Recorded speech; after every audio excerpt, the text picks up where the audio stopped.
Kementerian Energi dan Sumber Daya Mineral mengungkapkan energi fosil masih mendominasi bauran energi nasional hingga 87,4%. Sedangkan pemanfaatan energi baru terbarukan atau EBT baru sekitar 12,6%. Hal ini diungkapkan PLT Direktur Jenderal Ketenagaan Listrik Kementerian ESDM, Dadan Kusdiana dalam forum transisi energi Kamis sore. Kendati demikian, Dadan mengatakan bila dihitung secara mendetail, sumbangsi EBT dalam bauran energi nasional terus meningkatkan walau tidak terlalu signifikan. Salah satu contohnya dalam pembangkitan listrik bertenaga EBT. Dadan menambahkan, saat ini pemerintah terus melakukan berbagai upaya. Salah satunya melalui kebijakan pensiun dini PLTU berbahan bakar batu bara. Sementara dari sisi hilir, pemerintah juga terus berupaya mendorong transisi dari kendaraan yang mengkonsumsi bahan bakar minyak ke kendaraan listrik. Dibandingkan yang naik ini dibandingkan dengan yang lain gitu. Sekarang bauran kita ini gampangnya kalau EBT-nya itu 12,6%.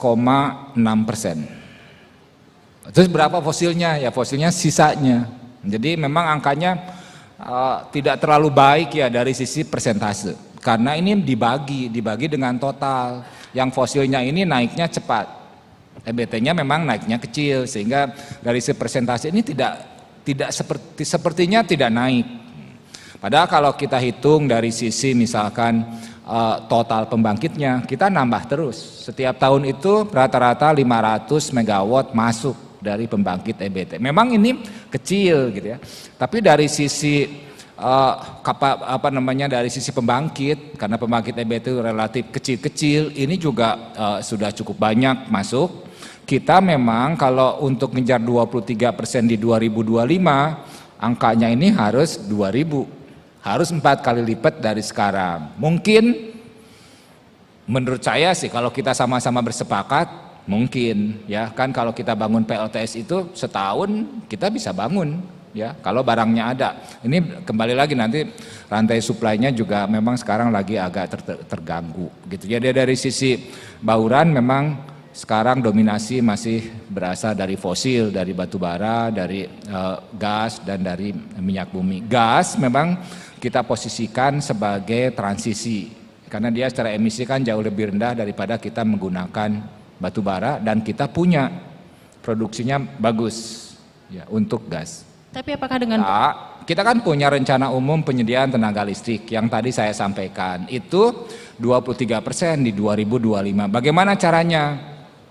Sekarang memang listrik PLN khususnya kan sedang oversupply ya Pak. Jadi kalau bicara oversupply itu gimana saya bisa nambah yang ini pun masih ada gitu. Tapi kan kita juga harus memikir gimana caranya supaya ini bisa masuk EBT-nya. Sekarang yang kami dorong misalkan co-firing, kapasitas tidak nambah gitu. Tapi EBT-nya nambah. Ini bisa dilakukan di semua pembangkit PLTU. 52 pembangkit PLN ini sudah bergerak nih ke sana. Beberapa ada yang nyampur 5%, beberapa masih 1%, tapi secara teknis sampai 15 sampai 20% tergantung jenis boilernya ini bisa. Jadi ini menjadi salah satu stream utama untuk meningkatkan pemanfaatan EBT secara cepat. Yang kedua adalah kami mendorong masyarakat terlibat untuk meningkatkan pemanfaatan EBT-nya. Gimana caranya? Masyarakat bisa bangun sendiri, bisa masang sendiri PLTS di atapnya. solar panel ya Pak ya? Itu regulasinya sudah ada. Memang kan ada juga suara-suara bahwa ini tidak lancar juga di jalan gitu ya dalam perjalanan. Kita sekarang sedang revisi lagi. Jadi kita akan memberikan kesempatan lebih kepada masyarakat, tapi dipakai untuk kepentingan sendiri.